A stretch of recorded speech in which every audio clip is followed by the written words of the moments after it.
Computer, and make me the spotlight. There we go. Okay, so hello everyone. um, to our friends in North Jersey Turners, welcome to the South to the Atlantic Shore South meeting. Really appreciate it, and I have somebody special I'm going to be introducing in just a minute or two. But I wanted to take in before we go in here, welcome everybody. I have my official mallet like normal. So it's now malleted in. We have had I think, a really exciting month and a half here. I'll just give you a quick review of some of the things that's went on. We had actually a board member meeting. We had our elections for some of the new people, and I want to talk about that for a second. And then we'll get right into the demonstration by Barry, who was very, very generous to offer us this demonstration tonight. And we'll go from there. So just as a quick recap, the board met earlier this month, and then I had been asked to make sure that I got the elections in, which I really tried to, and did the survey. Thank you so many people for responding. Hold on, let me fix something in the waiting room. We had better than 50% of the members responded to the survey. Hopefully the Google survey worked for everybody. If you did have problems with it, you can either speak up or let me know. But it seemed like everybody seemed to participate. We had a really good opportunity to get everybody to vote. I think in most meetings, we typically have, I don't know, somewhere in the neighborhood of 20 or 30 people at a meeting that vote. Having roughly 50% of the membership to be able to vote was kind of cool. And it was pretty well done by Google. I don't really have to work too hard at that, just have to come up with the questions. But with that, I wanted to introduce two new roles into our community, which is the membership drive. So what we've done is we've split up, as I said in our email, we've split some functions up. Doug was really the man of all hour, if you will. He was the webmaster. He's been a treasurer. He was the membership coordinator. You name it, Doug was pretty much doing it. So that was really good, but I thought it was kind of unfair that, he was doing so much. So what we've done is Doug has really started to take over now and to do just the treasury, and he'll do some other odds and ends. I don't want him to get too, too lazy there that he doesn't have too much to do here. So he'll just basically be the treasurer, and he's helping me with the website side of the membership. Jody has moved from being the secretary to being one of the membership coordinators. Jody, moving from that role, leaving it open, left it for Jesse Abrams, who was very, very nice to volunteer and offered to be able to take that role. So Jesse Abrams is now the secretary for the club. We are still using that, defining that a little bit as we go. But that'll be a role that'll start to get more back in function when we're doing live meetings, because as you all know, I record these sessions so everybody can see what's going on, and it's kind of like recording for itself. We don't really need to have a summary for anybody that's not there, because you can rewatch the video. And then Bill Stewart has also volunteered to help Jody. So we have two people handling the membership coordination. So between Jody and Bill, we're really hoping that one of my goals this year is to really be able to increase membership and to be able to work with them. So they're starting to kick things off. Jody already talked a little bit about the Instagram. And Jody, do you want to say something about that as well? Now I can switch it over to you, or you want to just hang on to that? You're muted, so you're muted. Hang on. I'm asking you to unmute. Would you like to unmute? Yes, hi. There you go. So like I mentioned before, we have a new Instagram account. It's new, but we've got 70 followers already. There's only 6 posts, but if you would like to be featured on Instagram, you can shoot me a text with your pictures and a little bit about your piece, or you can shoot me an email with your picture and a little bit about your piece. I will say that Instagram uses a square format. So if your picture is we might cut the things off if like I tried to post a picture of one of the Christmas ornaments that Chris did, and it's this beautiful long ornament with this big finial, and the finials got cut because of the formatting for the picture. So if you are sending me a picture for Instagram, think about your formatting a little bit so that we can fix it. But other than that, shoot me questions if you have any. I'll send an email to the club so that the North Jersey people aren't stuck listening to me ramble on forever with all the pertinent information. And that's all I have to say. Oh, and our handle is at Atlantic Shore Woodturners. So you can follow us. Cool. Thank you. You're welcome. Okay, so I'm going to take and add myself and unspotlight Jody. Sorry, Jody, remove you. There we go. I've started something with the last couple of months since we're doing all of this stuff virtual. As you can all tell, half the people here are from North Jersey and half are from our club. The virtual capability gives us the real ability to, share with clubs in the area. Bob, do you want to say something a little bit about North Jersey Club for just a sec here? I'll make you bring you into this. Well, I'm just glad that Kevin and I are friends, that we were able to, have these conversations so that we can share some of these demonstrations. So I just think it's a great idea to get out and have more content for the club members. I think it's a great deal. And depending on the demonstrator, some demonstrators are okay for two clubs to get in on one, others are not, right? But it's probably like a 75-25% split right now. Yep. So I think it's great. It's fun to just, have all these friends out there in Zoom land. Yeah, and I think the one thing that Bob and I both agreed went together is what we've both done is we've both joined each other's clubs.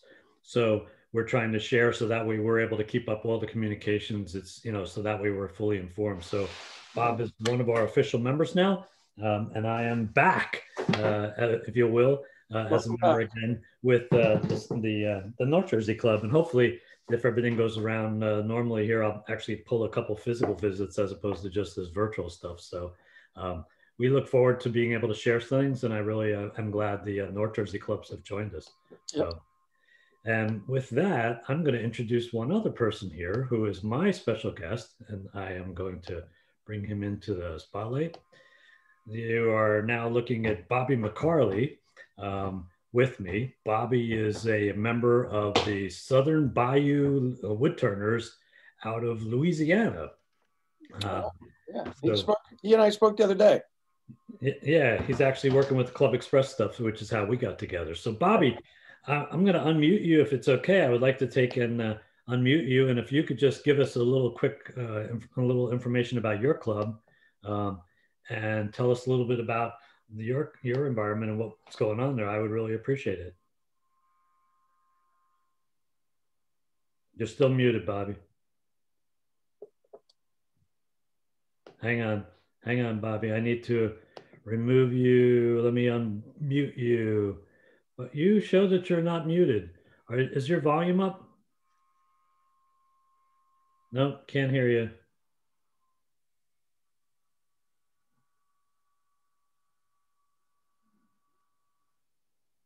I show you as unmuted. Let me see if I can try again. No, damn. Well, this is going well. Might be muted on his end. Yeah, I don't see it. See if your microphone is on your side. Nope, still nothing. Yeah, we need a 10-year-old to show us how to work this technology. How about now? There we go. Super. Sorry. No problem. Something on my end. So Bobby, tell us a little bit about your club and what's going on down in your way. And I'm going to take, while you're talking a little bit, I have 3 of the pictures that you sent me. I wanted to take and put these up. I'm going to share my screen in a minute while you're talking, because I wanted some people to see what has actually, what Bobby's been doing. But I'll let you talk while this is going on. So sure, go ahead. There we go. Can everybody say my name is Bobby McCarley from Southern Bayou Woodturners in South Louisiana. I contacted Kevin and also Bob with North Shore or North Jersey. Our club is interested in switching over to Club Express to handle our memberships and web hosting and everything else. And so we was wanting to get some input from some other clubs. And so I'm reaching out, just trying to get everybody's likes, dislikes, pros, cons, whatever. But right now we kind of handle everything in-house, and we typically run around 100, a little over 100 members. And since the coronavirus pandemic, we've been doing everything through Zoom, all our meetings and everything. And we have been trying to host at least some guest turners or host turners, you know, from other clubs or from national turners, and trying to share some of our meetings. Also, right now, we shared a couple of our meetings with an Arkansas wood turning club, and me and Kevin are hoping that we can share a meeting with the Y'all's Club also, hopefully here in the near future. We meet second Saturday of every month, typically in the mornings, usually start about 9 a.m. Central Time. But I've been a long time woodworker, started woodworking in high school and got into turning, but just something I've always enjoyed doing.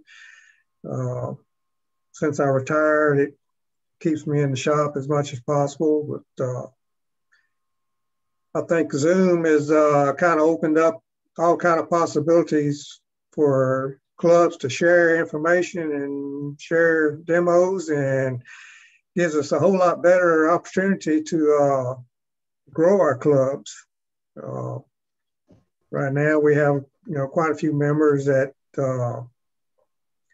they're not really into Zoom, so they tune in every once in a while, but not that much. They rather do the in person and socialize in person, and hopefully we're gonna get back to that soon. We sort of have that same issue at times as well. How many members roughly are there in your club? Roughly, we average around 100. I think right now we got 58 paid up members for this year. Wow. And typically, whenever we have our Zoom meetings and demos and everything, on average, we average anywhere from 30, 40 to 50 people per meeting. So, I mean, we do get a good many people to participate, but we still have some of the older people, they're not comfortable on the computer or really not interested in sitting in front of a computer. Yeah, well, that's part of the problem. And I think one of the things that we've really done, I mean, with the Zoom meetings, as you can tell, not only inviting you, but the North Jersey Turners, we've kind of taken advantage of it where we're able to have instructors and stuff. I mean, our instructor next month is from Montana. So we've had, you know, South Carolina, North Carolina, we've had other people as well. And it's kind of nice that we can do this, but it is a bit of a challenge for a lot of people. Yeah, it can be, but it's, once you get the hang of it, it's not that bad. I've worked on computers or with computers for years in my job, so at least I'm comfortable enough to get around on them and maneuver. There you go. Well, we welcome to our meeting tonight, and I will plan on, thank you for the invitation. I plan on being Saturday morning. I'm going to join you in your meeting, so that'll be kind of cool. I'll get you an invite sent to you, and get you the information. That'd be great. And then if we can work on potentially doing some kind of a share like we had talked about, that would be really cool. So. Yeah, I really, I've talked to our president and vice president, and both of them, you know, are interested in sharing with other clubs. So I know they are open to it, and it's just a matter of working out the details and everything. No problem. See her. We'll see how that goes. Anybody in the audience have a question for Bobby about his work or his club? No? Yeah, one question, Ben. How many clubs do you know of in Louisiana? Right now we have 2 affiliated AAW clubs in Louisiana. We got a lot of turners in Louisiana, but not a whole lot of clubs in Louisiana. But we have a club in Lafayette, Louisiana. And a lot of its members are members of our club, and a lot of our members are members of its club. And then we have a couple of clubs in Mississippi that we have share members with. We have members all the way from Louisiana, Mississippi, Georgia, Alabama. We have a couple of new members that joined last year from California. Wow. We had a couple of national turners, and they were interested in seeing them, so they actually joined our club. They said there's not any local clubs close to them, so they were interested in turning and wanted to be in a club, so they joined our club. Yeah, it's one of the advantages you can have now. And I mean, I can sit here with a cup of coffee. It's kind Exactly. of icy. You know, it's a little icy here tonight, so I don't have to worry about driving and worrying about it. So it's kind of pretty cool to be able to do. And we have a number of our members. They're like Ronnie in Florida. He's was our host church. He was the pastor of our host church. And he's now living in Florida. And we're able to still, you know, communicate and talk, and it's kind of nice. So yeah. What part of Louisiana? We also want to promote even more, even when we start getting back to live meetings, is to continue with the Zoom sessions and recording our meetings. So if any of our members are sick or can't get out or the weather's bad or whatever, you know, they can still participate in the meetings. Yep. Yeah, it's a good way to do it. So, well, again, welcome. I hope you enjoyed tonight's meeting, and I'm so glad you took the time to join us and stay with us for the night here. And hopefully we'll get to see each other again over the weekend here. So I look forward to it. Okie dokie. I'm going to take you out of the spotlight. I tried really hard to show a couple of your pieces. And let me try this one more time. Did anybody see the gnomes when I put them up at all? Yeah, I've seen them on my screen. I saw it. Okay, yeah, because that was pretty cool. And my share was, I almost lost my Zoom session, so I don't know that I want to try it again. But Bobby sent me some pretty cool work. I'll put it so that everybody can see it, so we can go from there. So that was really all I had from a board perspective. Is there anybody out in the audience has any questions or anything that's went on over the last? I'm curious as to what part of Louisiana, Bobby, is your club in? Right now, whenever we have meetings, we hold them in Ponchatoula, Louisiana. It's a little bit south of Baton Rouge. I used to live in Robert, Louisiana. Okay, yeah. Ponchatoula is not far from Robert. No, but stone's throw. Yep. That's pretty cool. There you go. Small world, right? Really? Okay, cool. All right. Any other questions, comments at all? Otherwise, I'm going to turn this over to Barry. Anyone else? Okie dokie. So, Mr. Gross, let me swing you back into my screen here. Are you, there we go. I'm going to add a spotlight for right now. So I don't think this is a man who needs any introduction from anybody from either one of our clubs, because Barry is pretty well known, but I'm going to turn over this presentation to Barry. I am glad to see you are happy and healthy again. Well, I'm trying. Can you hear me okay, Kevin? Yeah, absolutely. You're missing a head. You're a talking shirt, but I think it's okay, you know. So that's fine. I had the makeup lady come in and she screwed it up. So, you know, I'm better off with just the way this is at this point. So I'm going to mute it. Oh, there you go. So I'm going to mute out myself, and you're going to take over. And there you go. Welcome, Barry. Okay. Let me do this real quick. Let me turn this little guy on so we can see what's going on here. There we go. Okay. So anyway, thank you for having me. I appreciate that. And North Jersey guys, how you doing, Bob? You all right? I am. Thank you, Barry. And I'm glad this demo was done. This was a nice surprise to hear that you were coming. So, yeah, I figured I'd try something different tonight. Everybody's seen my pen stuff and some of the casting, but I'm doing a book right now I'm doing a chapter in a book for Fox Chapel Publishing. and they wanted to do some magical wands. I've done those in the past, but they really wanted to try and do something a lot different. And so I did. So first up, I just want to show you a couple of them. This is, and I'm going to switch over to this camera so you can see it a little better. This is, you know, a Cocobolo one. It's just a straight, easy cut all the way down, nice and simple. This was the first one. And what I did is I showed people how to use a skew, how to use it rough and gouge, and go from there. And then from that point, I took it a little bit further, and we put some beads and coves and a bunch of little things in there. So that was a second one we did from Coca-Cola. Then what I wanted to do is I wanted to combine some different woods.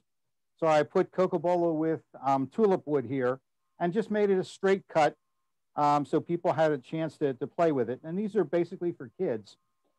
Then what I wanted to finish, do, Barry? I'm sorry, what? What's the finish? I'm going to talk about that in a second, Norm.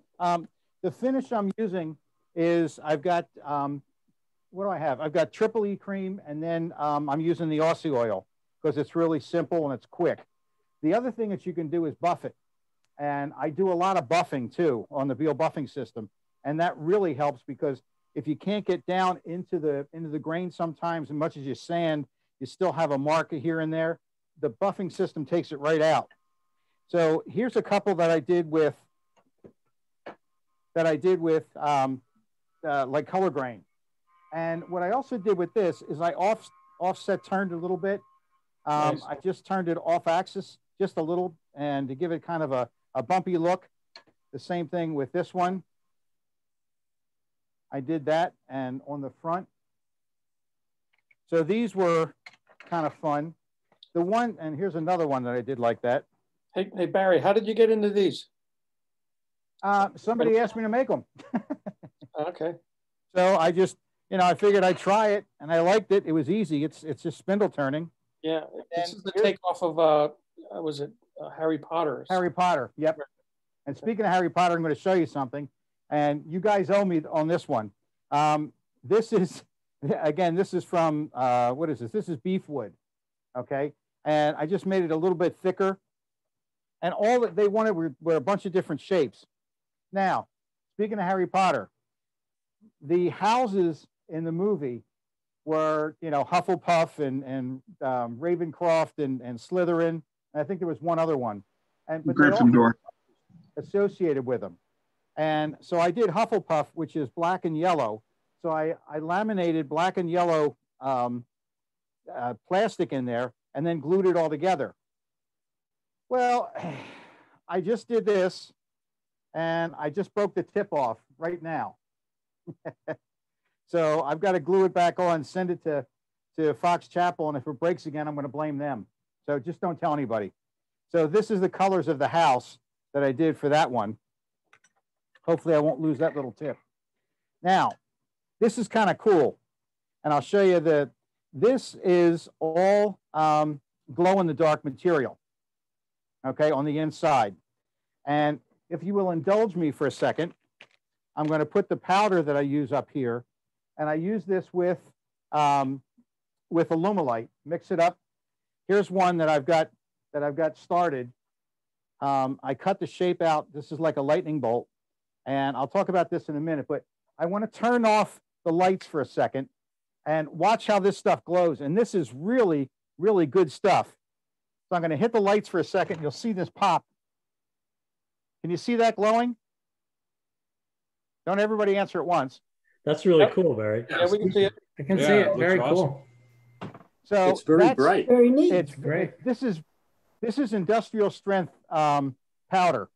They put this on steps in construction or in buildings to make sure that, you know, if the lights go out, people can see the end of the steps.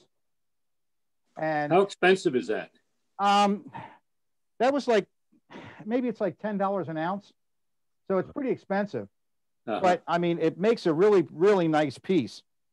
And I did this. I cut this on a scroll saw, and then I actually put tape on the back and then filled it in. And then I put a centerpiece in here. Well, stupidly, what I did too is I wanted to have a glowing tip on this. So I drilled this, but I guess I went a little too far and I cut on the inside. So, and I didn't realize it. So when I poured it, it was all pouring out this end. So that was fun. And the same thing on this. Now, when I was mating these, the different color pieces, like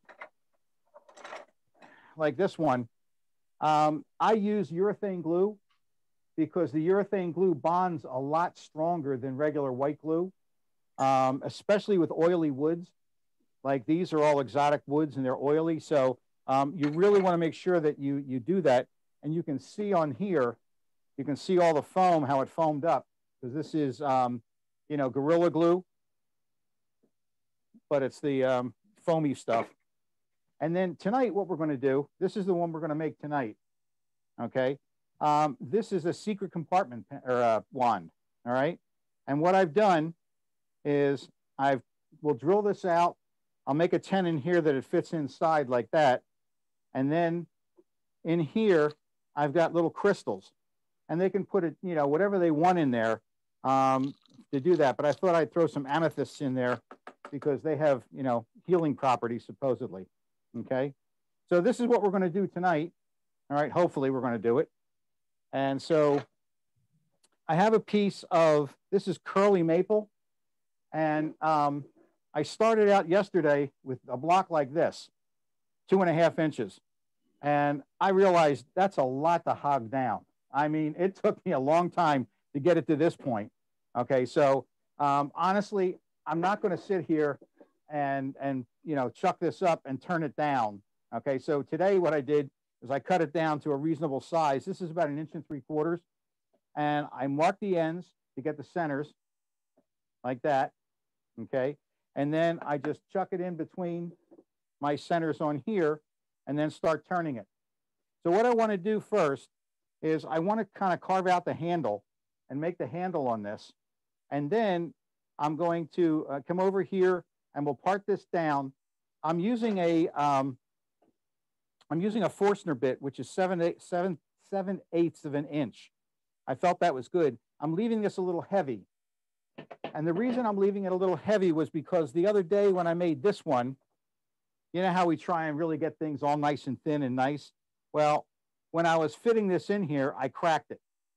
And so I turned it upside down and I poured thin CA in it to kind of heal it up, and it worked. So this fits nicely in there. And so that's what I did with that. You can, well, I don't know if you can hear it rattling, but that's that. So that's what we're going to do. And I'm just going to continue with this. Now at home, I am home.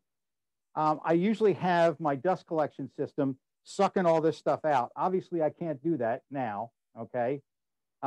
So, you know, just pretend I've got that on. Okay. All right, let me get this in here. I'm turning this probably about 1,000 RPM because it's pretty much round, so there's not that much of a problem with it. I've got, hang on one second, let me grab this.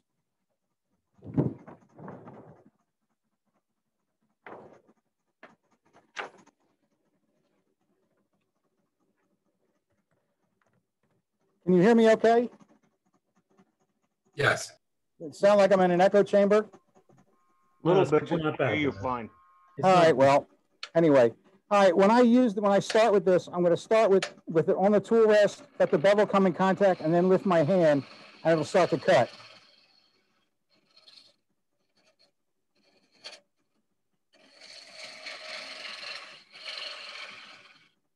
Is this a good angle, or you want the you want this way?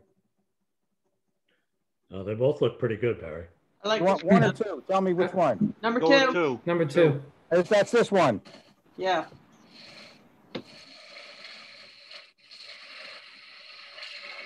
right, I'm going to start to round over the back.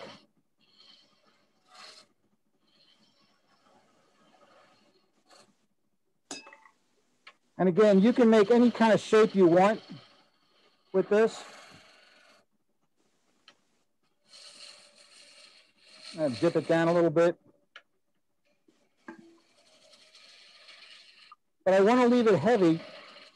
So I want to leave it heavy so when I drill this, I've got some girth to go into it, okay?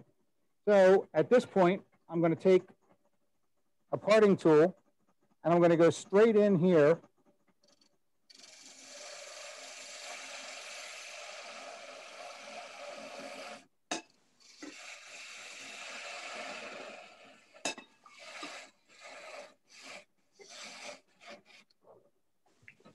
The other thing is when I'm turning, you know, by myself here, I have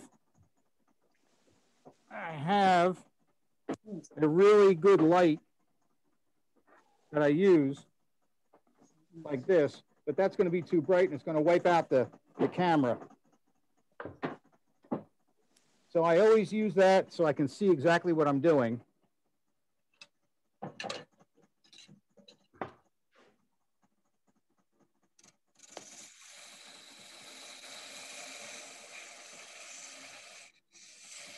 Now, when you use this, when you use a parting tool, you want to make sure that you're going straight in. You don't want to put a little bit of an angle on it because then it's not going to fit flush. All right, so I'm going to stop this. I'm going to set this at about 7/8 of an inch because that's what I want. Here's my, let me go over here. Lost your camera, Barry. I lost my camera. Yeah, it went dark. Did it time out, shut itself off? Story of my life. You need more glow in the dark things. Yeah, I need more glow in the dark. All right, we'll There go you go. back over here. All right, so I'm going to set this at just right there, which is, it should be just about 7/8 of an inch. Okay, which is what it is there. Can you see that? 7/8? Yep. Okay. And that's what this is. Okay. So that's what I want to make sure. I'm going to keep checking this to make sure that I can get that to that point. I don't want to take too much more off. And I've got about, this is about a little over a quarter, 3/16 in that range. Okay. So I just want to go straight down.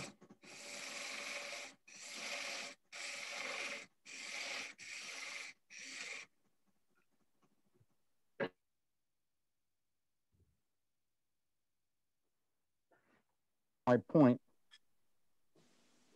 I moved that. Use this as a guide, so lock it down. All right, so I've got that. It should go back on. Barry, what was the length of your original piece of wood? 12 inches. 12. Sorry. Thanks. Yep. Yeah, start out with about 12. You'll wind up with about 10.5 to 11 inches. Is that a real dry piece?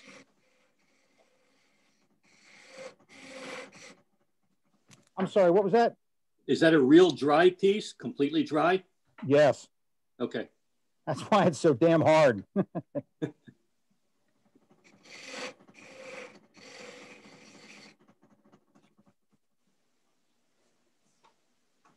I'm just about there.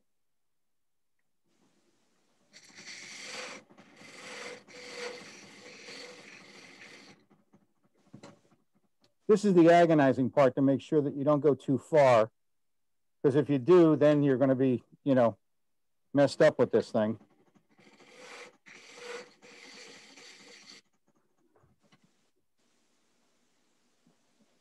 Perfect. Okay. So we've got that. So now I'm going to part this off. And let me grab my smaller parting tool. A little thinner. This is 1/16 of an inch.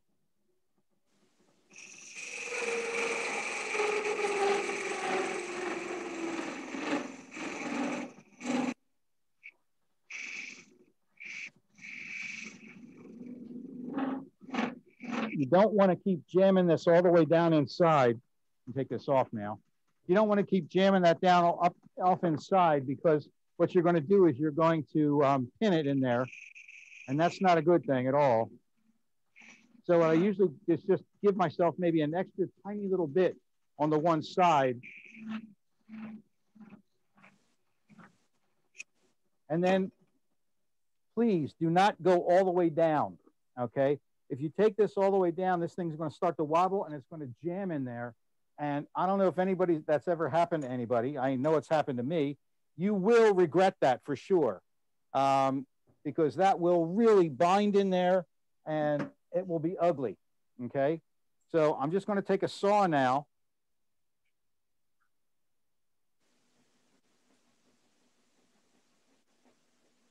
And even this will bind in there. So I'm gonna loosen this up. Okay, and that came off. All right, so that's off. I don't care about this little nub. I'll take care of that later. And so I'm going to take out my drive spur here.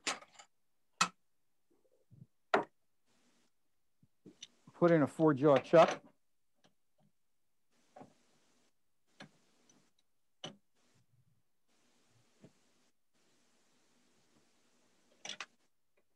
And then put this guy back in.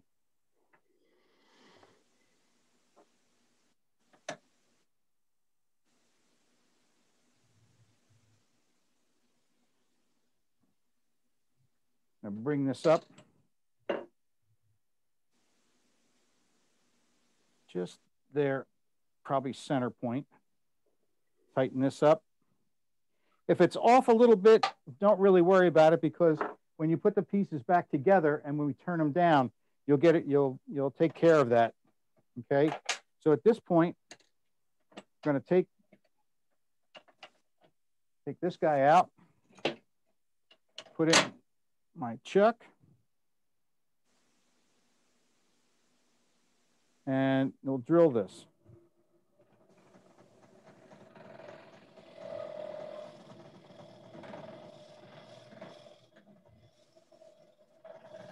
Now this is going to be the cavity.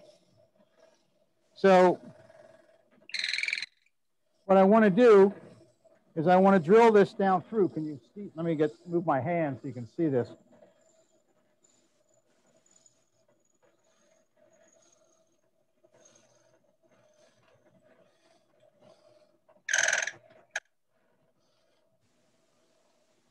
I did have some good Forstner bits, but someone borrowed one and I never got it back. I did a class down at Mark Adams and it seems to disappear. Shut up. Okay, let me get some, a little bit of,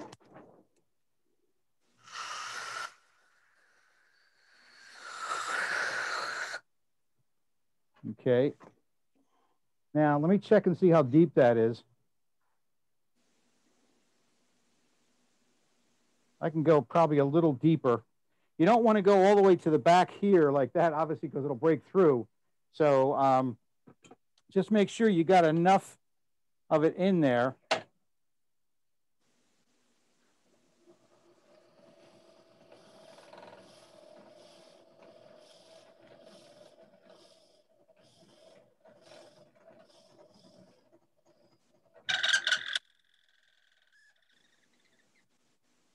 All right. Get that out.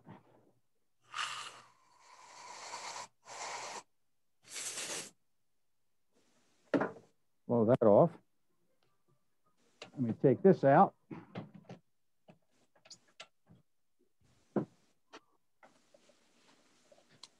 Now, hopefully, that'll fit right in there just like that, really nicely, okay?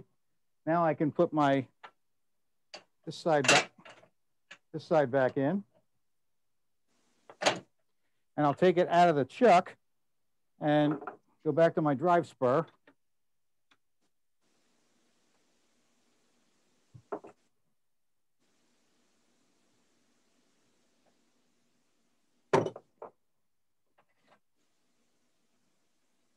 Got my center there. This is going to be a little out of round, but we'll take care of that in a minute.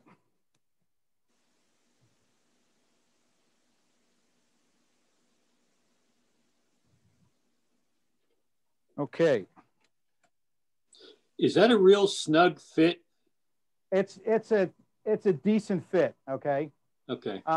And it's just maybe a hair loose, but that's okay, because what I'll do is I'll drip some thin CA in there, and that'll take up some room, and then I can lightly sand it and it'll fit really nicely in there too. So one or the other, that'll work. Okay. So now I'm going to go back to here.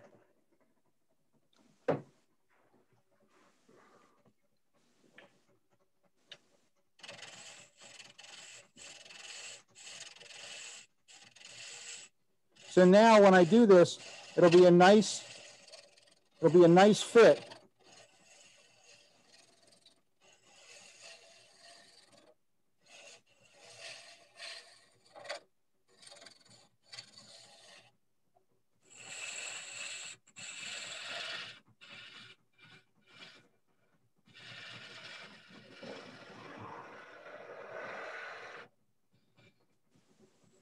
Okay. Barry, is that just the roughing gouge? I'm sorry. Yes, this is the roughing gouge right now. I can switch over. I have a smaller roughing gouge, which is really like a spindle gouge. I can use that too.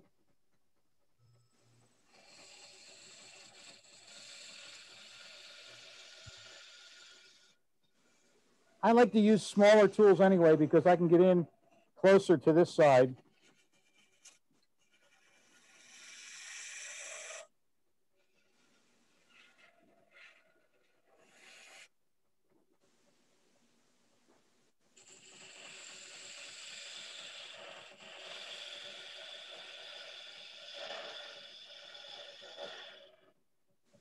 Okay, that looks good there.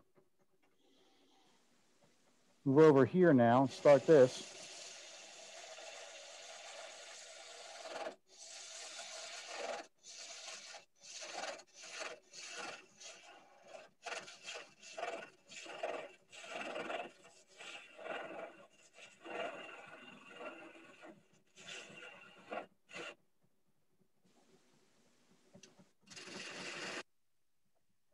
Now I'm going to just take this and keep working it down.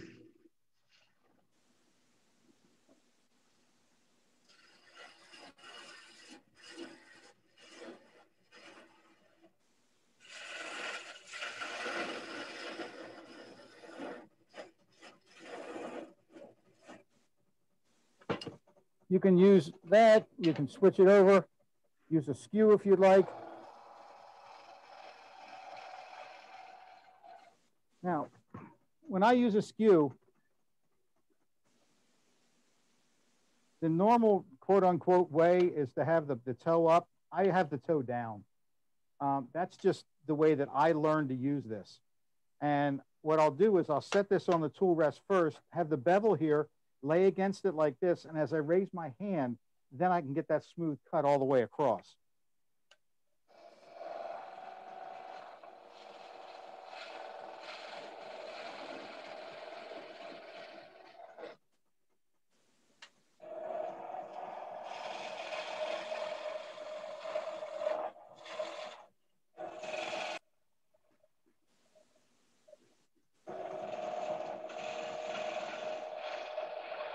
And if you look at the shavings on this, you know, they're really nice. And this is really, really smooth. So I can start it at even a higher grit.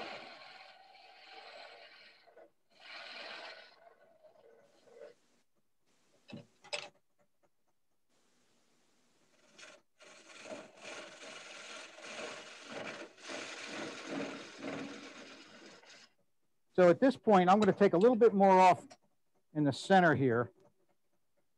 Get this down a little bit.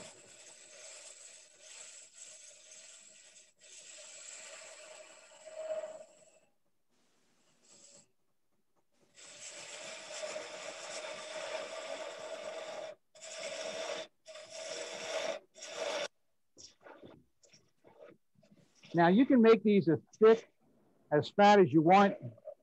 You can put coves in here. You can put, you know, beads if you want. This is your wand, so you do whatever you want with it.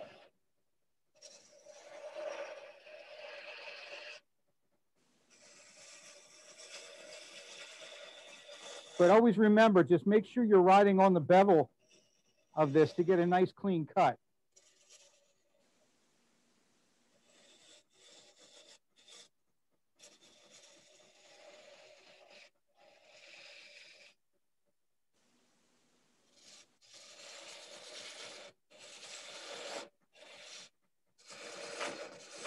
Now I'm trying to shape this so that I've got my bigger beads up here, and I'm going to keep moving it down to thin it out.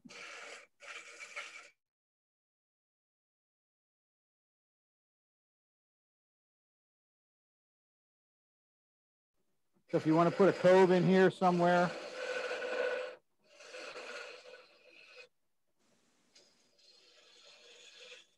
And then if people have a problem using the skew and a gouge like that, you can use a small skew like this and just round it over to make the bead a little smoother. I mean, there's no rule against doing that, okay?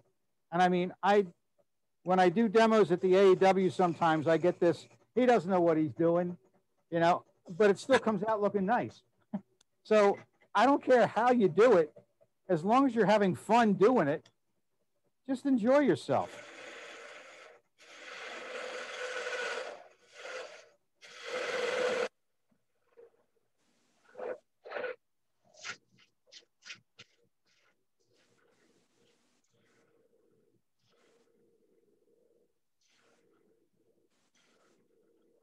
Now, I found, honestly, that as I get down toward the end down here, I don't have as much support, obviously, because I'm thinning it out. So I'm going to flip this around in a minute.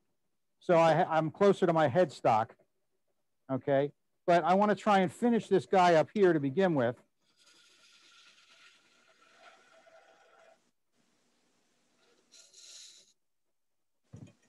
Use my skew and play around with this.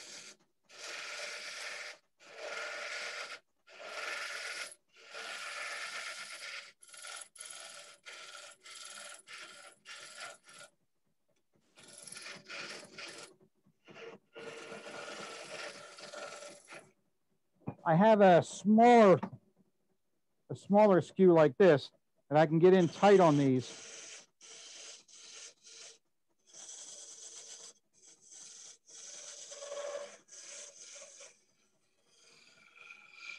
And round that over nicely.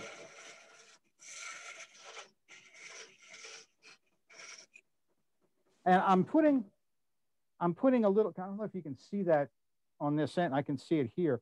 I'm putting like a little groove in there because you can embellish these wands. I've seen a lot of people, they'll put string around them and then tie a feather on it and do that stuff as well. So you can do that if you choose as well.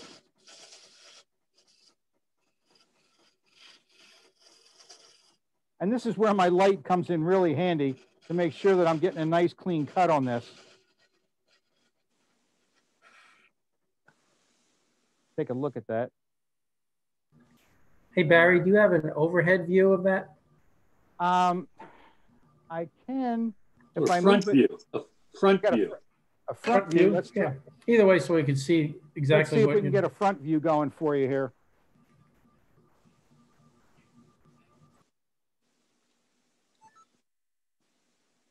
Come on alive. There you go.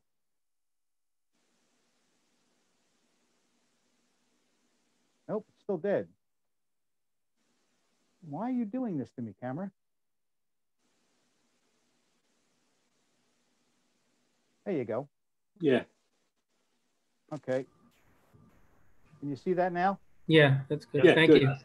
That's no problem. Just ask and you shall receive, okay? I try to accommodate.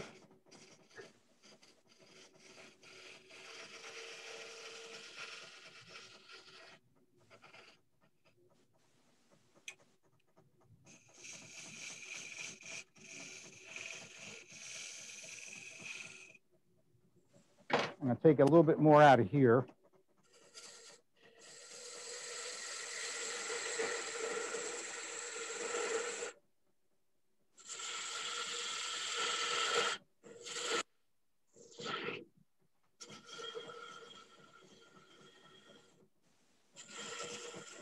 Again, you can make these any way you want.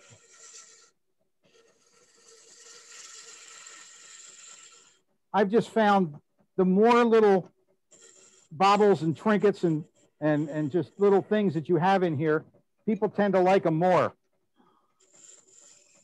The plain ones are just plain, and they don't really sell that well, where the ones that have a lot of little things on them, they love it. Okay, so let me just take one more shot at this corner down here. You know I'm going to blow it up because I said this is the last time I'm going to touch it. All right, so what I want to do at this end is I'm going to sand this. I'm going to sand it now because I'm going to move it a little later, and I want to get it nice and smooth so I can just, you know, go back and finish everything. What I usually do is take all my sandpaper like this, line it up from 150 to 800, and then go work through the grits. Hold up my hand like this and just work it out. Now, there is no shame, none, okay, in using, you know, 100 grit gouge, okay? So you can use this as a quote unquote gouge to get your stuff smooth if you didn't get it smooth with a skew. Then flip this over, go to the next one. This way everything is held right here in my hand.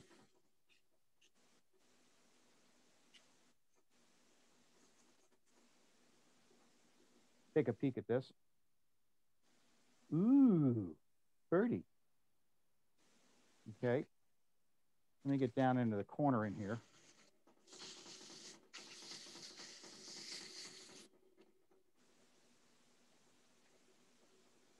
Now I know I'm not going to sand this like I normally would because it's boring. You don't want to see me sit here and do this for 15 minutes. So I'm just going to whip through this real quick.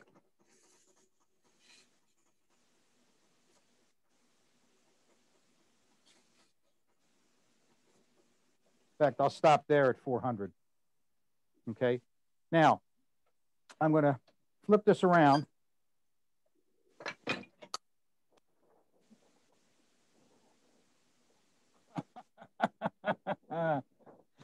You got to love it. Okay. I just chipped this. No, it's fine because this is my end. I still have enough to work with. So I'm going to put this in here. And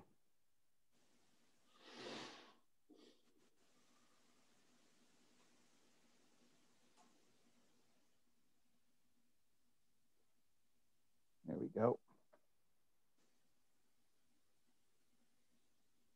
The support is better when you turn it around? I like it for down here at this end, because I'm going to thin this out so much. I want to make sure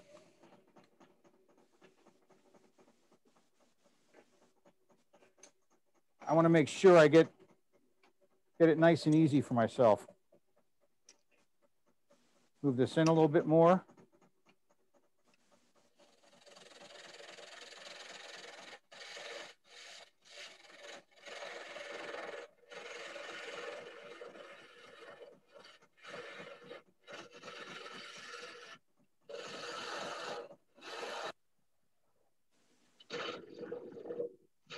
Now you can make the front pointy. You can put a little bead down here.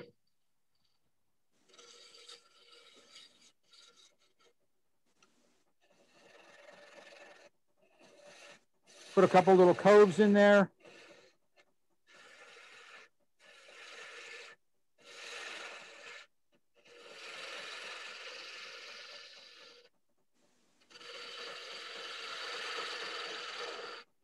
Barry, if you're going to turn Or that little off trinkets you have in center, there. if you're going to turn that off center, would you do that before or after you cut it into two parts? All right, so now I'm going to start going down to the point.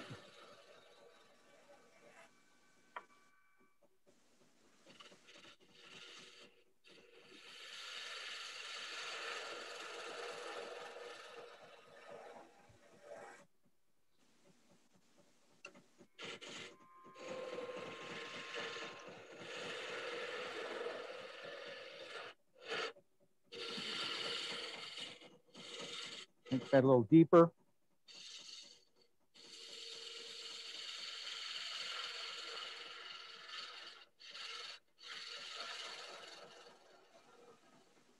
Question for you, Barry. I'm sorry, what? If you were to do that off center, would you do the off center portion before or after you cut into two parts? Well, no, I wouldn't do a hidden one with off center. Okay. It Too unstable? would just, I'm sorry, what? Too unstable? Yes, I think so. You know, it's unstable enough to begin with, and then you're worrying about that in there. Thank you.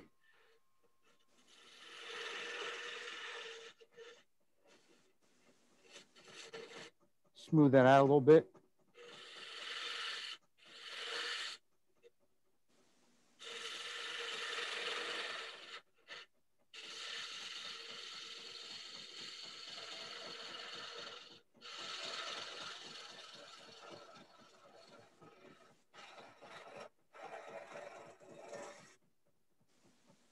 All right, I'm going to take this a little thinner in here.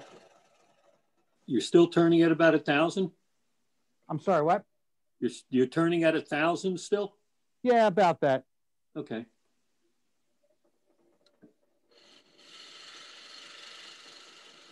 You could probably turn this faster.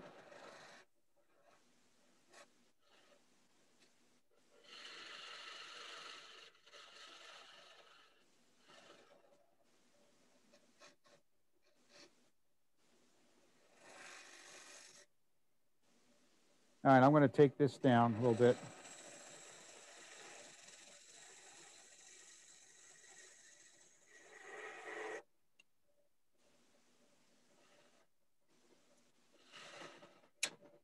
You see that all right?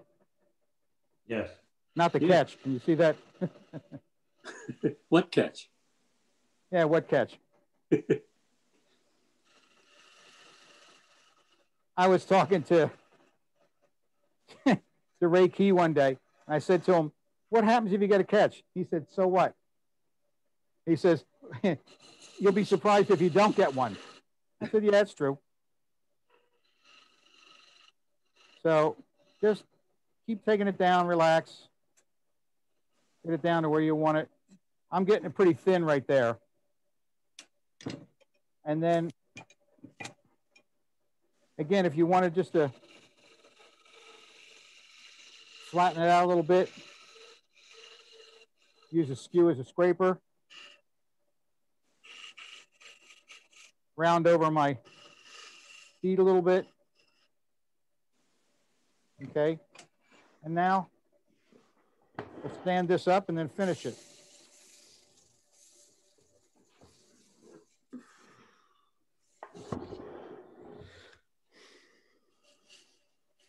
And I tell you, I like using the Triple E and the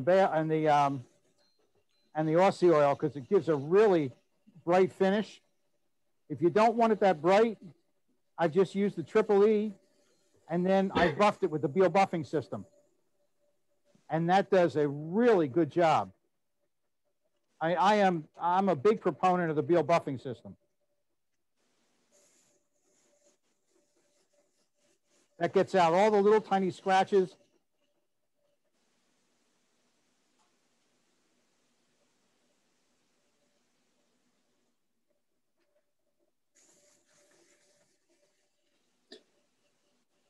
Can I ask you to explain what triple E is? I'm not sure what that is. I'm sorry, what? What is triple E? Triple E, I'm going to show you. It's kind of a waxy, it's a waxy gritty finish that you can put on your piece, and it does a nice job getting it ready for the final finish. Mm-hmm. It's kind of like a sanding sealer? Yeah, kind of. It's more of a paste abrasive. Paste, It's kind of a pasty wax, really. Yeah. Made in Australia. The Aussies do it, yep. And same thing with the what do you call it? The Aussie oil too. All right, so I'm using, these are Abralon pads. I cut them into small pieces so I can handle them a little better. You start to see how this is shining up just with this. All right.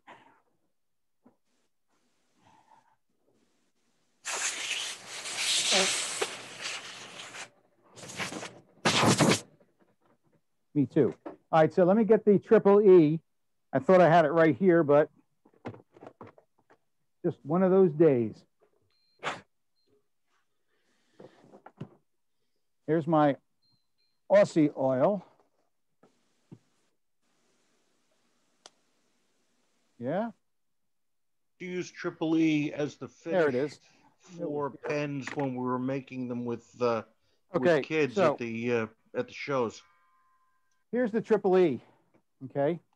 And it's abrasive wax is how they term it, okay?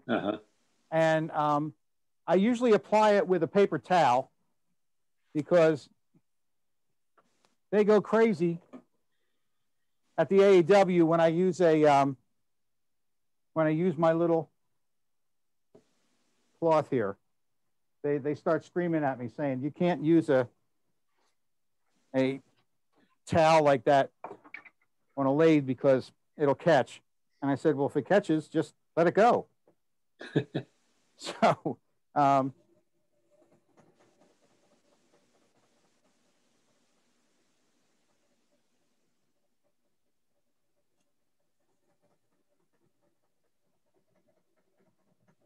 just putting this on, and this is a friction too. So if you can get some heat applied to it, it'll really bring out the grain as well.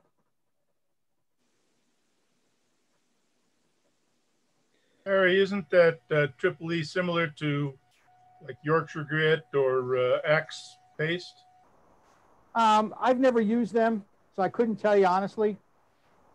I just apply it like that, and then I do use this guy like this. Barry, would you normally take that up to around 800 grit? Yeah, I go to 800 and then I use the Abralon. Abralon, okay. Yep. And if you use a cloth like something like this, please don't ever wrap it around your finger like this and do it, because if it gets stuck, you're really going to get stuck. I just have it in my hand like that.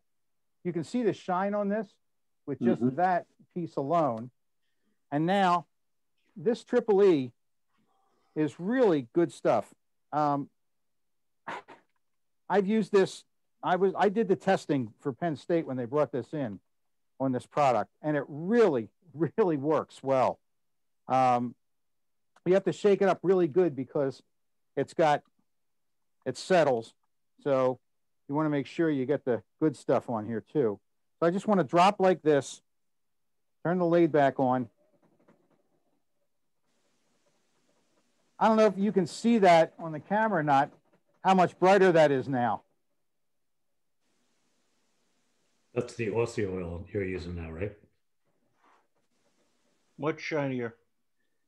And this finish lasts a long time. I've had stuff over a year that I had initially with this, and it really holds up well. See what I mean? Just let go. Oh, you're going to hell. I did that on purpose.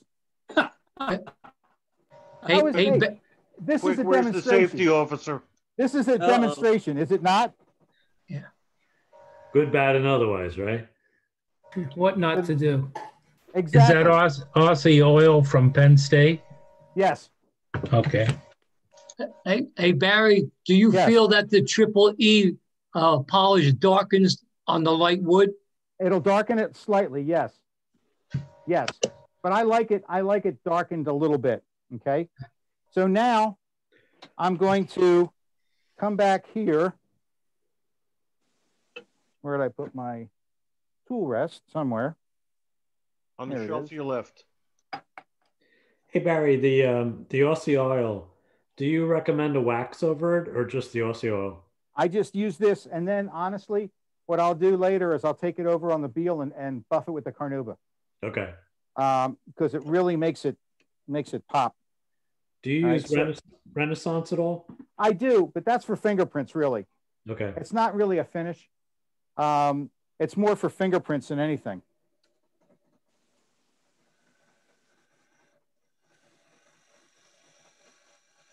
Barry, when you buff it on the Beal system, you go through the Triple E white diamond and then... No, I wouldn't. No, the Triple E is going to be too abrasive. It's going to take my finish off. Right, so you go right to the Carnauba then. I go right to the Carnauba just because I just want a little bit of a waxy on it. Yep. Okay, so this guy down here.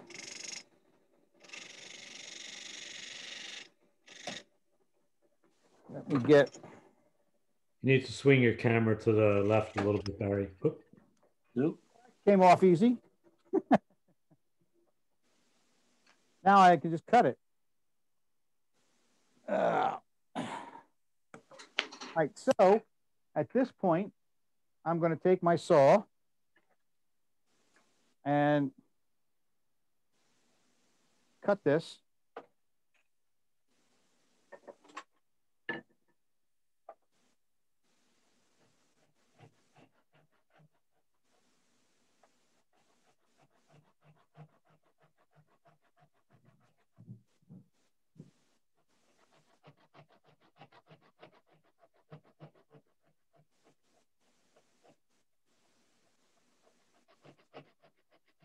And please,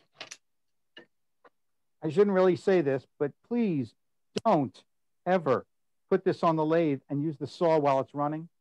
I've seen people do that, and I came across the room one day to grab somebody because it was just, I couldn't believe that they were doing that. They scared the hell out of me, but more importantly, I was afraid they were going to get hurt. Okay, so now I just have an emery file like this, and I just round this over.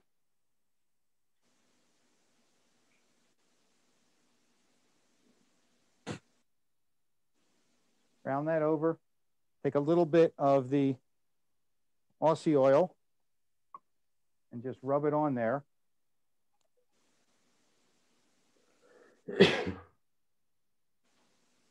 See how it darkened that up? Mm-hmm. Okay. I'm going to put a little bit on the inside of this.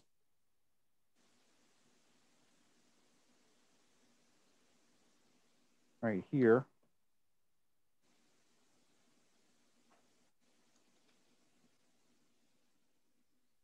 Now I left this a little heavier, I should say, because the last one I did, like I said, it was so thin out on the edge that it cracked.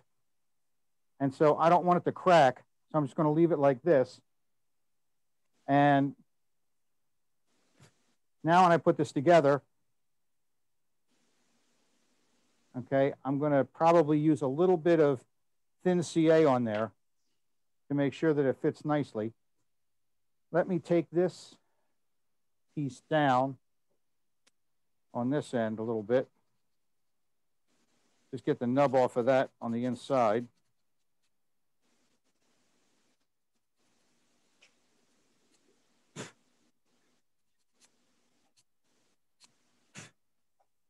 Okay. Take a little bit more of the Aussie on this.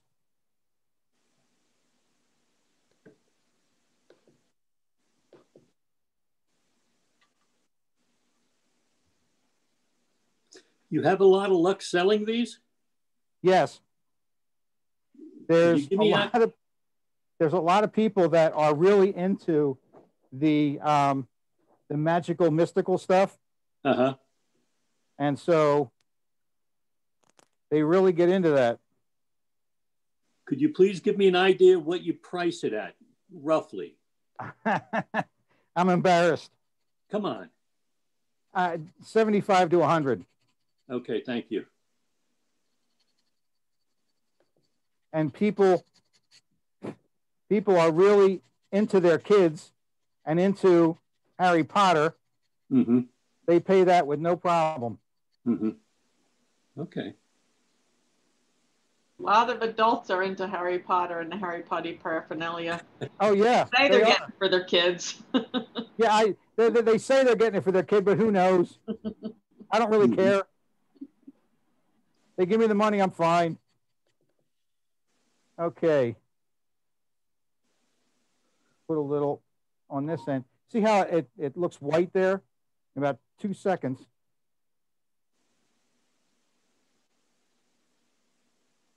See, that covers it right up. Yeah. Okay. Let me get this end.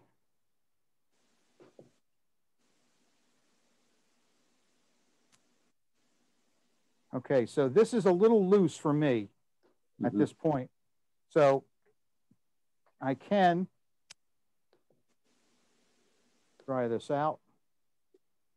Should you have made that tenon a little longer, do you think? I could have made it a little longer. Doesn't really make a difference. It wouldn't? Okay. Now, I mean, it's still, if it's going to be loose right there, it's because I had, when I did the hole, I made it a little bit too big, probably. So just put a little bit of thin CA, drip on the inside like that.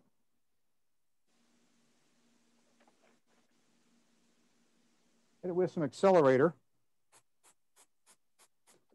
Now, make sure it's dry, because I had people put this in there and then it was stuck. It was done.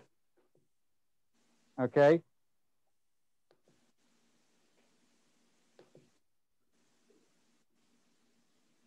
There. That's that little bit, because it bubbles up a little bit on the inside, and the bubbles give it a little bit of, you know, gripping power on it. Mm-hmm. Now, you don't have to use a Forstner bit. You can actually just, you know, hog it out yourself, but it's just faster if you do it that way. I'm going to put a little bit more in there.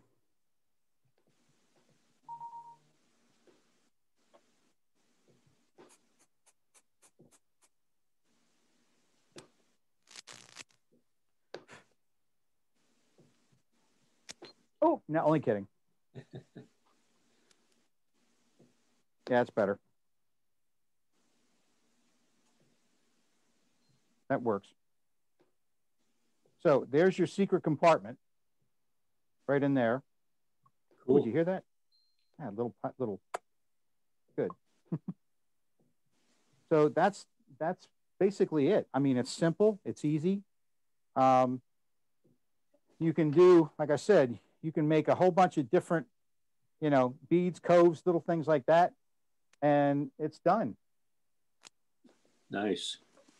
So if you have any questions about it, that's, you know, let me know. You can email me.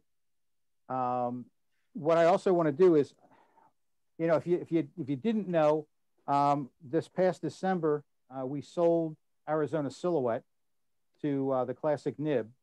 So I don't have the store anymore per se. What I do have is I do have things that I will have in the warehouse that I'm going to move eventually. And I'm going to have a big sale at the end of this month or the beginning of March in the warehouse. I've got stuff in there that's I've got a Colt lathe that I'm going to sell. I've got a bunch of different scroll saw stuff in there. I've got pen blanks. I've got tools. We've got a number of different things. Plus, you know, we'll have things on sale. If you want anything in particular, you can let me know ahead of time and I'll have it there for you. So that's basically what we're going to do. Okay. And hopefully if they do the woodworking shows, right now we're working on the woodworking shows, that it's going to be a virtual show. We're going to have I'm going to do 4 seminars on different things. Like one of them is going to be, I'm going to go casting, but I'm actually going to cast it with Alumilite from beginning to end. I'll make a hybrid blank and go all the way through with it. And so you'll be able to see that over 4 days. At least that's the plan. You know, 4 hours, I should say, and different things. So really, it's going to be 2 hours, 4 sessions, maybe about a half an hour each. So, and then you can also go to all the other people in the woodworking shows as well. So that's what our plans are for that. Hey, Barry. Barry, yes. I got a question. So is that going to be one big national show, or that's a bunch of smaller regional shows? No, it's going to be a national show. Okay. You know, it's this way we can, you know, we were always going to get back to California. We never did. So, you know, we're going to have people from California in there. We'll have people from, you know, Minnesota, you know, down in Florida and Texas, all over the place. And so, again, it'll be myself, it'll be, you know, Alex, it'll be Jim Heavey, and, you know, and a number of different people in there doing different things. So if you catch me, and then you can catch somebody else, you know, so, and it's at your leisure as well. So you can go in and go out whenever you want. Are there going to be vendors also? What we'll do is we'll set up a store, a virtual store that you can purchase things right through there. So yes, nice. It'll, you know, you can do stuff like that, because I know people were really disappointed that we didn't have the shows this year, but we have no control over that. So, you know, I have guys calling me saying, well, I buy all my stuff for the year. I said, well, sorry, can't help you. Are they going to be doing their presentations directly from their own shop? Yes. Like yourself? Yes. Okay. Yes. Barry, for your warehouse sale, is there any way you can send the Atlantic Shore Woodturners a listing of what you're going to have so we can post it? We're already talking about a road trip. Yeah, it's honestly, Norm, I have stuff all over the place. It's kind of hard to go through that.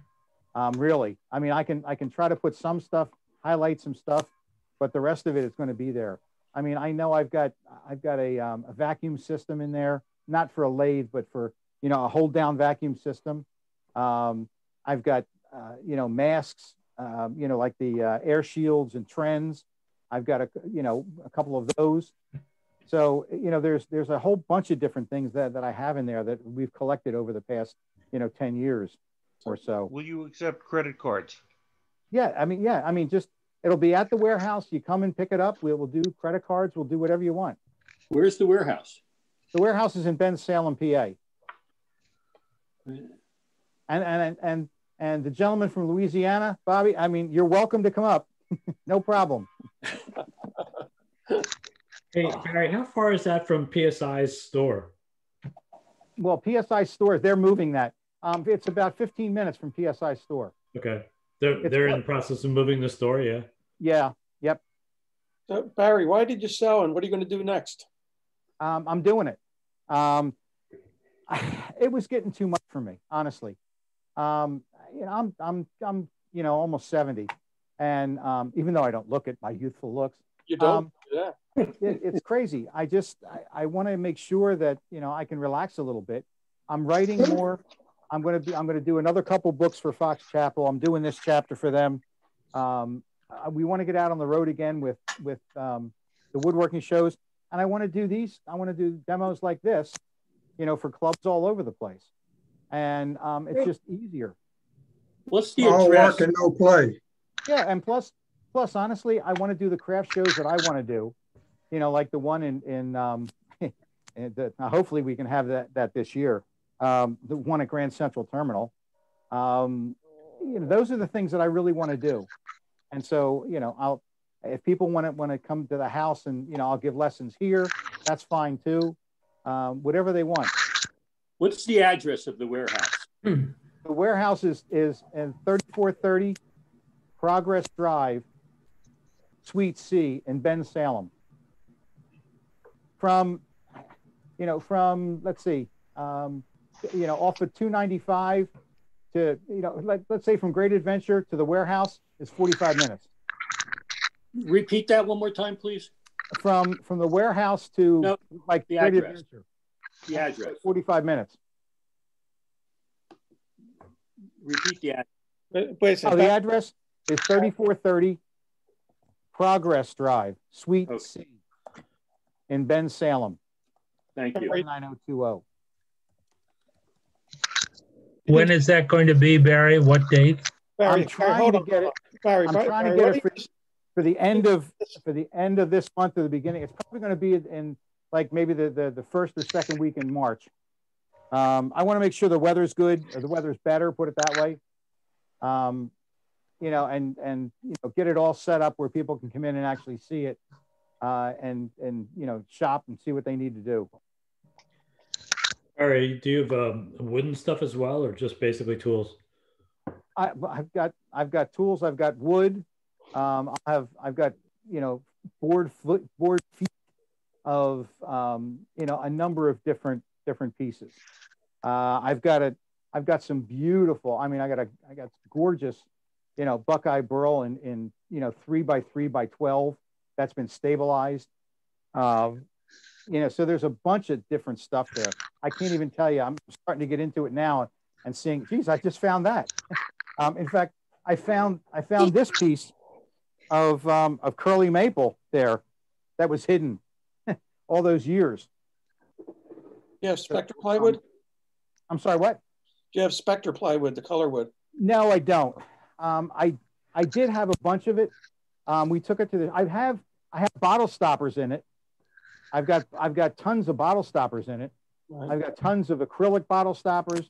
I've got all kinds of different stuff. So it'll be like our booth at the woodworking show, only better. You don't have to pay sales tax. Be all of it, yeah. You serving lunch too? Yeah, we'll have pizza there. Okay. Hey Barry, for us the shine in the dark powder, what's your source for that? It's a company called Technoglow, and I mean this stuff is incredible. When I was making it, when I was making this, and pouring it in there, I turned the light. I went out of the room and came back in, and didn't turn the light on right away, and the whole thing just lit up. Like I said, they use this stuff for the end of steps, and they mix it up, commercially. And let me put my eyes on. It's glow in the dark UV pigment. It's green, and it's #1 choice. It's 50 microns. It's non-encapsulated, but it's Technoglow, TECHNOGLOW. Thank you. Appreciate it. And when I called the guys, when I mixed this up with the Alumilite, as I did before in the demo for you when we were at the church, I mixed it up. It's in by grams, the weight. When I asked the guy technically how to do it, he said go to about 20% of whatever you're using, gram-wise. So I had 100 grams in there, so I used about 25 grams of the powder. And so I've done 2 pours already with this stuff, and I still have a lot left. And it goes a long way. And what I do is I pour out my B first, measure that out, I put it aside, and I put in the amount of the Technoglow, the phosphorescence, and then stir it up really good. I mean, I really mixed it well. Then I poured the A in, mixed it again really well, and then poured it, and it turned out really nice. I can't wait to turn this one. even though I kind of screwed up the end and, you know, it came out both ends, but it happens. Does it have bubbles in it? No, not bubbles. It just came out. I had drilled too far in, and I didn't realize that I had cracked on the inside of the lightning strike. Okay, so when I poured it, I'm looking at it. All of a sudden, it's coming out the sides, and I'm thinking, what's going on here? And it was from this end, really, not this end, because I poured this end and closed it off. So this end was the one that was leaking. And you know, you've got just a few minutes to work with this, so I'm trying to work with it and, you know, get it in there, and it's just, oh, it was a mess, but it worked. That's it. That's going to come out nice, that lightning strike. And with the end, having that little drop on the end, it'll be nice too. It'd be kind of cool. I have a question. Okay. My name is Beth. I'm new to wood turning and new to the club. I'm wondering what wood is best for like beginners to, like, if I wanted to do a wand, what wood is good for building my skills, so that, you know. I wouldn't use pine because it's too soft. I'd use some hardwood, you know, walnut or something like that you know is going to give you a nice finish on it, and it'll cut a little cleaner than not. You know, I used this one with the glow in the dark stuff that I have in there now.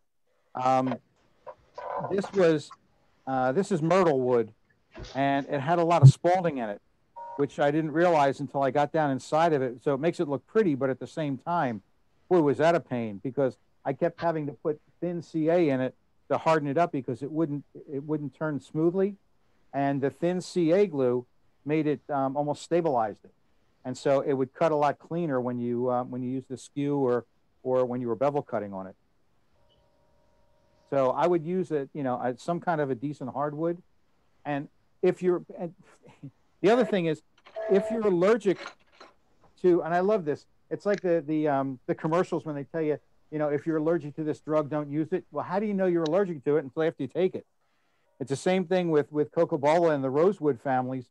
Any of these oily exotic woods, if you start turning and, you know, you start sneezing or your hands start to swell, immediately stop, go wash your hands, and then, you know, stop using this stuff, because you have an allergy or an allergic reaction to the dust.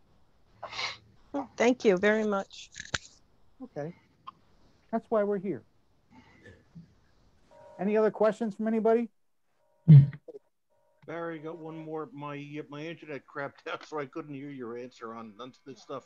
With the sale, do you have any pen kits like any of the Bereas? Oh, I'll have Berea kits there, just the good ones, you know, the ones that, you know, I normally sell. I'll have those. I'll have, you know, all the stuff that we had at the show that's sold. I'm going to have that stuff there. Should I let you know ahead of time what I'm looking for? Yeah, I mean, and that's the other thing. If you know you need something or want something, I can always run over to Penn State and pick it up for you. Great, thanks. You're welcome. I hope you're feeling better. You know, I get tired. I get tired easy. But at least I'm not, you know, my wife is a lot more fatigued than I am. So, and they said it's going to take a while, and everybody's different. I knew people that had it and they popped back in a week and they were fine. Did you have COVID? Yes, I had it. Oh my, Barry. Oh. It happens. I mean, you know, thank God we weren't in the hospital. We didn't have to go on a ventilator. We didn't have any of that stuff. I mean, I had a few friends that passed, unfortunately, and it's just, we were How long were you out? Very lucky. I mean, I got it in December, in the middle of December, and even now, I still get tired. Wow. I take a nap in the afternoon. It's like, I never did that before. Do you know where you got it? Yeah, in New York. New York. And I mean, I had an outdoor booth. I was at a show. I had an outdoor booth. I wore a mask. I had sanitizer in the booth. When people came in, I made them sanitize their hands. I did all that stuff. I don't think I got it at the booth. I think I got it at the hotel I was staying at. And even there, I mean, I walked around with gloves on. You know, I was really, really careful, and you still got it. So who knows where you get it from? Seriously, I mean, unless you're staying in your house in a cocoon, you know, I'm sure you know you're susceptible to it somewhere. But you know, like I said, we were lucky we didn't get it as severe as other people did. So it's been a crazy time. We have to wait another 30 days before we can get the shot, even if we can get it. So yeah, it's proving to be difficult. That's for sure. So. Yeah, especially the way Philadelphia is. Yeah, God, are they screwed up? Well, I got super lucky. I was able to get one shot so far, but I had to go all the way up to the Meadowlands. So that was interesting. Hey, that's not, listen, I'll drive to the Meadowlands. No problem. Me too. Yeah, that's how I felt. So, but thank you so much, Barry. I really, really appreciate you. Kevin, thank you. And listen, thanks everybody for, you know, for having me. I appreciate it. Thanks, lovely Barry. demo. Thank you, Barry. You're a great guy. Thank you, Barry. Good demo. Very well. Excellent. Good to see everybody. Since we have a little bit of time left over, if anybody's interested in just hanging for a few minutes, I can actually not risk kicking Barry off now with the demo, which is what I was afraid of before. I have a couple of the slides that people sent me for the challenge. I was going to save them all for next. We're going to do in March a super challenge. I thought it'd be pretty cool. But if you guys want to hang for just a second, I'm going to share my screen. Bobby, I think I have your shots now, so let's see if this works. So can you guys see Bobby's work here, Buffalo Bill? Yep. Yes. Sorry, Bill, Bob, and Bobby, I couldn't do that earlier. So can you give us a quick I'm going to show just one or two more of these. Can you give us a quick idea of how you do these? Start out with a spindle, just shape it. Really the shape is ever how you want it to look. I really didn't get into the characters until, I don't know, I just got bored with just making straight gnomes. So I started kind of making characters with them and kind of added a little story with each character. That's Tom Pushkar. That looks like me on Saturday. It all kind of started out, Buffalo Bill, he's running scout for the Gnome Lives Matter rallies to make sure there's no troublemakers. Grog kind of got arrested at one of the rallies because of his stick that he's holding up in the air. Angus McLeod, he was hired as an attorney for the Gnome Lives Matter to represent the people. So they all got kind of a little story that goes with them. He sent me a bunch, and I'm trying to take and get the rest of them up. I just thought they were so funny. Give me just a second here, and then I'll go back to it. But they were just like so good. If I can find the file, I'll be in business here. It's so hard running Zoom and trying to keep everything cooking here. Did it take you a long time to make each one? Was it difficult? To actually turn the gnomes, no, they go pretty fast. The hardest part is coming up with the idea of what you want them to look at. Yeah. The beards and the hair are a little tricky. All that is called faux fur. You can get it at Hobby Lobby or Michael's or something like that. If anybody's got, does Facebook or anything, I got a whole bunch more that I turn. You can look at them on Facebook. When I started turning these, my wife, she told me I needed to turn some female gnomes. Those were kind of a challenge. But they're fun to make. I'm going to stop the share. A little pocketbook. Yeah, so I can look at, I want to see if I can get the rest of these up that you sent me. They were just so good. I was cracking up laughing when I got them. And I'm struggling trying to get, I can't get my screen here. I'm not going to be able to do this. I actually did the female gnomes, I actually made, I don't know if anybody's familiar with stop motion video. I actually made a little video of them, put it to music. And I've tried to get them on the internet, but I'm having trouble getting them on the internet. You can see it on Facebook, but I had a couple of people ask me to put it on YouTube, but I've never really messed with YouTube that much, so I don't know if I'll get them there or not. So what would you do? Just put your name in YouTube and? Yeah, well, yeah. If you do Facebook also, you can just put my name in and. So here's the rest of them, Bobby. I finally figured this out. Hopefully everybody can see these as I bring them out. I love the little hat and the other, these are so cool. So these are. That's the Gnome Lives Matter character. Flarden? That's great. I like that one. What is that? What is that hair that you, what is the name? It's called faux fur. FAUXFUR. And if y'all have Hobby Lobby or Michael's up there, you can get it there. Take a look at this. Those are great, Bobby. I just thought these were so funny. So, and then more classic work here, Bobby. Here's another piece you had sent me. It's just, I turned the pepper mills and I have, if y'all familiar with a CNC machine, basically it's a computerized router.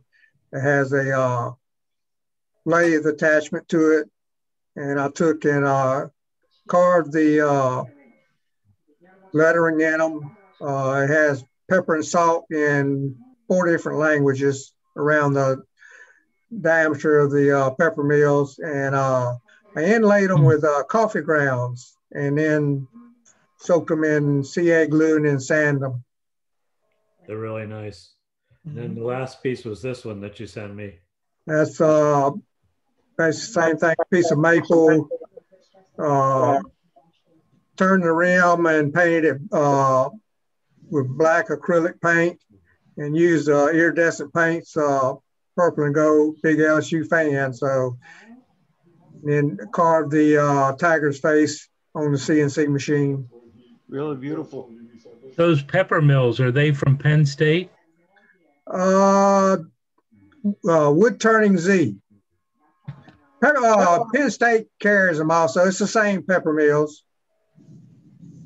Do they work pretty well? Yeah, they actually work pretty good. Now the pepper mill, the one with the hand crank, those are strictly for pepper. You can turn salt with them, but the mechanisms in them are metal. If you turn salt in them, eventually they'll corrode. So, I mean, they're made to turn pepper. The salt grinder mechanism in it is ceramic. So it'll turn salt or pepper. So I thought those were really good. I wanted to show those to everybody because I thought that was really terrific. So very nice job.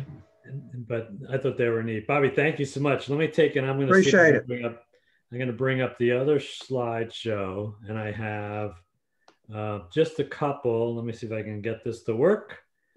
If I can do this again. You guys are so lucky to be able to sit in your chair and be able to watch and not have to watch me struggling with this.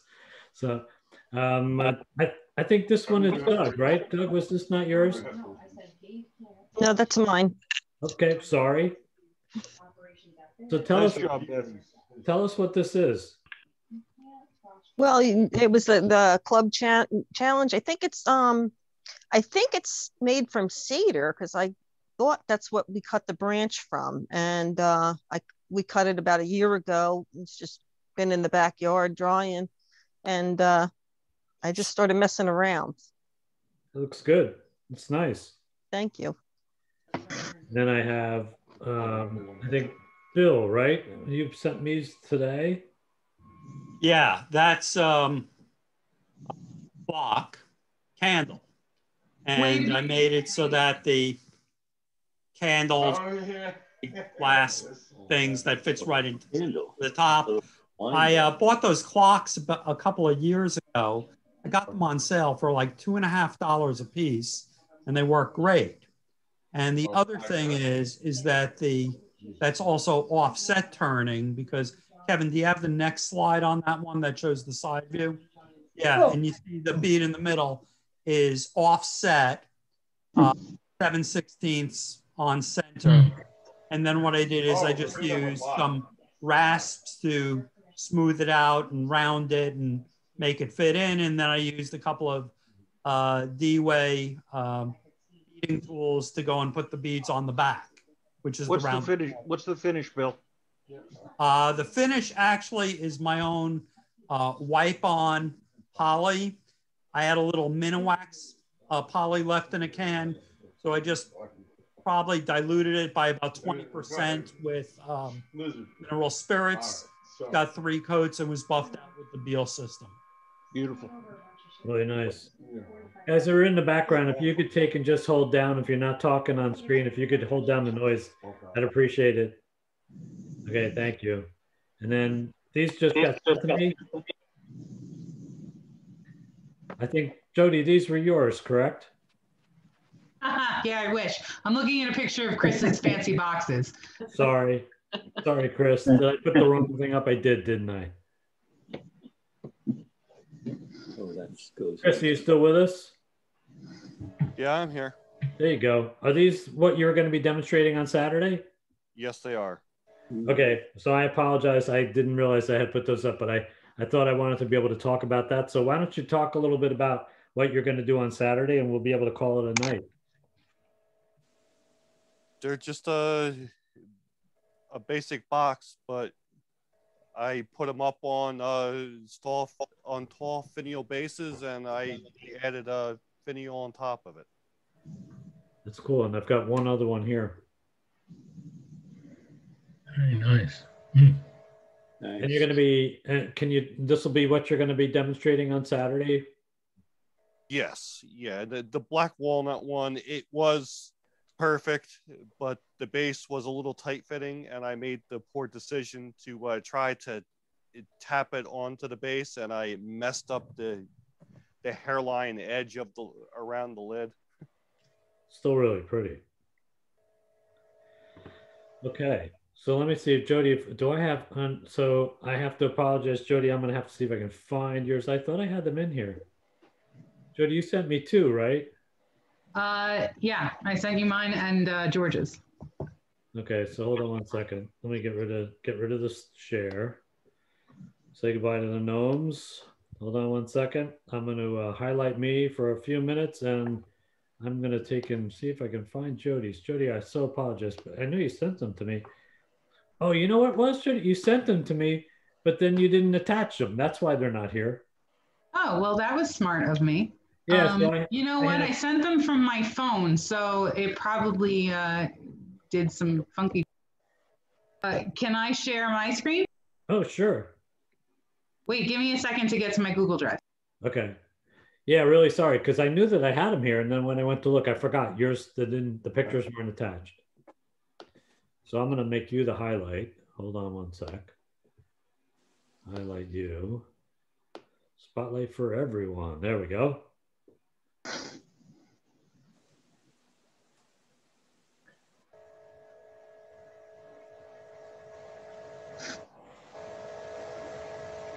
I think your microphone's off, Jody. Oh, sorry. Hang on. All right, so I'm unmuted, and I think you can share me now. You have to share it on the bottom of your screen. Oh. All right, I knew that. Okay. Are you good? There you go. Did we get it? Yep. Okay. So this is George's. Do you want to talk about it? You can talk about it. Oh, he cheated. He made this a long time ago. 2 years ago, 3 years ago. 17. Yeah, 2017 is the date that's on the bottom. The proportions are all wrong. And he's going to complain about it a bunch, but I think it's pretty good. It holds a candle. Hang on. This is a Google Drive, so you can't just scroll through the pictures like normal stuff. Agreed. Because that would be easy. Oh, I lied. You can. All right. So, didn't I? Oh, here we go. So that's what it looks like with a taper in it. It's nice. This is mine. Nice. It was the most frustrating day of turning that I've ever done. My tools weren't sharp and my wood was off center, and then I fixed it and it was still off center, and then I fixed it again and it was still off center. And got a really nice curve though. Thank you. I was actually, you could have knocked me over with a feather that I got something that was kind of cool. It's a real pretty shape. So this is mystery wood that I picked up out of the wood shop. I have no idea what it is. Dad thinks it could potentially be cherry. Without a finish, it's a lot whiter than this, so I'm not sure. And then it's just a friction polish, a satin finish friction polish, which, not satin, I'm sorry, matte finish friction polish, which I don't think I love. But, you know, it's all right. I like the shape of it a lot. I think I'm going to try and repeat it and get a better finish. There's a lot of tear outs left.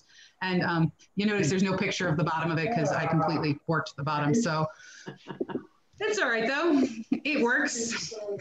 And I actually had to hollow the tea light space by hand because my Forstner bit decided it didn't like me that day. So it wouldn't work. So I actually cut open the thing. It looks good though, Jody. It came nice. Like with real tools, which is, for me, that's a big deal. Okay, that's it, I'm done. It came really nice. I'm again asked for anybody that's got backgrounds on here. We're getting a lot of background noise. Does anybody else possibly have a picture, or if you've done a candle stick for the February project from Doug? We're going to take and we're going to do that. I didn't think we were going to have time tonight. Jody, I'll take you out of the highlight 1 second. Hold on, working on it. Replace the spotlight. Okay, I'm going to take and really do a super club challenge for April. We're going to share next month. We have San Angelo. I think it's next month's meeting, which should be a good one. And then we're going to have March where we're actually going to have just super show and tell. Hopefully, we're going to see if we can do, as we talked earlier, potentially be able to share that with another club or two, possibly the North Jersey, as well as maybe even our friends in the South Bayou. We'll see how that goes. And then we're going to see what we can do as far as June and July to be able to keep things going. I am open to suggestions or ideas. Chris, as we said, will be having his session on Saturday for the box finial, or the finial of the box. Which I'll hopefully be able to do some more. Is there anybody else that's in the audience that wants to talk about something, ask a question or anything else? And then otherwise we'll call the meeting. Floor is open. Kevin, you want me to talk about the club challenge? Yes. Thank you, Doug. Okay.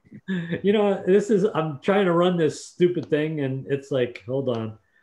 Think, replace the spotlight here. Think Zoom. Okay, here we go. Okay, the club challenge for March is going to be wig stands.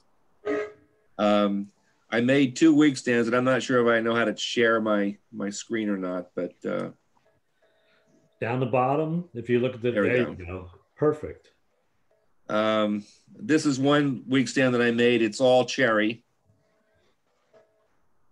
And let's see, the other one, this one is laminated Purple Heart and maple, and you can't see it from the picture, but the stem in the middle actually it's a cross with the Purple Heart is actually on 4 sides. But I'll be sending out probably tomorrow the fact sheet with all the information and links, and also some basic diagrams about the sizes and how to make these things. So Doug, help me out here. If I remember correctly, a month or 2 ago, one of the members was talking about wig stands for cancer patients. Yes. Yeah, that was me. Okay. So are we going to be doing this as a donation? That's my suggestion, is we do it as donations. And I've reached out to the American Cancer Society and Susan B. Komen and a couple other organizations, and yet to have a response back. I did get feedback from Susan Komen and with some recommendations of organizations that I should contact, but I haven't had a chance to do that yet. but that's I was certainly. just going to say you should check locally. There's a women's center in Asbury Park that works with the local people. I love this idea. Hey, Tom, you had some familiarity. Can you comment? Yeah, I had watched a video from a fellow in Canada on how to make these things. And it was in, I may still have the links to that. But he gave me a lot of, he gave me a number of organizations that we could reach out to, generic type organizations. Right. And I guess this kind of got lost in the background in the last couple of months, but I'm glad Doug picked it up. I think it's a great idea. So why don't we do this? Yeah, why don't we do this then? Doug, if you can keep looking, I'll look as well. Yeah, I'll look through my sources because I know he sent a list of things. The first person that finds it, if you can send it to me at the njaswt@gmail.com, and then we can work it through. Doug, I think this is a great idea since we've really not had an ability to do much in the way of charities lately with any of the other things. This is a great way to start picking up on it. And then we can use it as a challenge as well as for a charity. I think this would be, ideal. Okay. Okay. Anybody else? One additional comment about the candlesticks. The ones that I made were pictured on the sheet that I sent around to everyone, and I made two that held either votive candles or the tea light candles. I turned them out of green wood and actually finished them, put the candles in them for the pictures. A week later, I can't get the candles out anymore. Wood is dried so much that it's shrunk around the tea lights, and I can't get them out. So word to the wise, if you use green lumber, make your sizes or your holes a little bit larger than they need to be for the candles they're going to put in them. A good suggestion for sure, right? I would have never thought. Okay, Douglas, did you say this program would be you recorded it for future? Say it again. Did you record this program then for this evening? Yeah. Is it going to be available? Yeah. So the club, our club, as I'm sure you guys are probably doing too, up on our website, if you're a member, and unfortunately right now, unless you're a member, the video section is blocked off. But what I can do is I'll provide Bob the link to this video so that you guys can get to it. I record the Zooms, as I'm sure you guys do. And yeah. Then, we have a private YouTube site that's not published. Since Club Express doesn't actually allow us to have the videos up on the websites, we have a private YouTube that Ronnie set up when he was up here, and we've been continuing it for ASWT members. The website, if you go up to the website, there's actually a video section in there, videos of interest, and we have quite a few. We've got a couple actually from Barry that are up there as well, where he's done previous things that are pretty cool. But it's only in a members only section. But what I'll do is I'll give the link, the YouTube link, to Bob, and he can send it out to everybody so that you can in fact get it. Barry and some of the other demonstrators have requested that we not publish out and give away their stuff for free whenever we can. So, don't distribute it to everybody. But they are in lockdown public sites, right, or lockdown private sites right now. So we're not violating anybody's right to use. And as Bob will tell you, a lot of the demonstrators, it's a thing that they're pretty concerned about. I think the one we shared last time, he gave us 30 days to look at it and then took it down, right? For Harvey, yep. Yep. So. Well, this has been very informative, Kevin. Yeah, this is a really nice program. I'm glad you enjoyed and I'm it. glad you're going to send us the link. That's great. Yeah, thank you. You're welcome. And I think Bob and I both feel the same way. We've been truly trying to maximize exposure to turners in general, if you will, as opposed to saying, well, your club, my club. We both realized, and I think all the members realize, this is really expensive to put on when you start to do these kind of things. The demonstrations, Barry was extremely generous tonight, gave us a demonstration for free, which is really, really rare. Our demonstrations typically are costing us hundreds of dollars for each time we put them on. And then the actual technology, the Zoom licensing and all of the other things, even the website, by the time we're done here, we're spending thousands of dollars. So being able to share it with you guys and being able to have some of the other things, and generous people like Barry coming in and helps us out. Chris, with the sessions that he's been doing, really gives us the ability to have, a lot of fun and everybody to participate and not break the bank. So it's been pretty cool. So thank you to the New Jersey people that all attended, and especially to Bob and to Barry and everybody that's been making this successful. So likewise, Kevin, I do feel the same way. Thank you for others' nice work. Yeah. You're very generous, Kevin. Thank you. No, not me, believe me. I just think that it's a good thing to share. And Bobby, I really appreciate you taking the time out of your day to join us. I look forward to meeting your members on Saturday. It was a pleasure, and I look forward to meeting you too. And I'll be sure and get you a link to our meeting. That sounds great. If anybody else doesn't have anything else, last call. Otherwise, I'm gonna take and gavel this out. Kevin, real quick. Yeah. I think I speak for Jody and the rest of the club. You're doing a hell of a job under the circumstances, and hopefully we don't have to do this for very much longer. Well, thank you very much. And I think for all of us, we're all looking forward to getting back in person again once we get it safely. And as everybody knows right now, it's been incredibly hard for anybody to get vaccines. I'm thinking that it's probably going to be, I'm hoping maybe possibly that June, July timeframe, we can really consider to be able to get live and in person again. But we'll just keep doing what we need to do, right? That's all we can do at this point, right? Yeah, exactly. And again, thank you to everybody who volunteered. So everybody stay well and stay safe. Bravo, Michael. All righty, everybody. Then good night. Have a good night. Bye. Take care. Thank you for everybody. Good night. Bye. Bye. Right. Bye. Take care.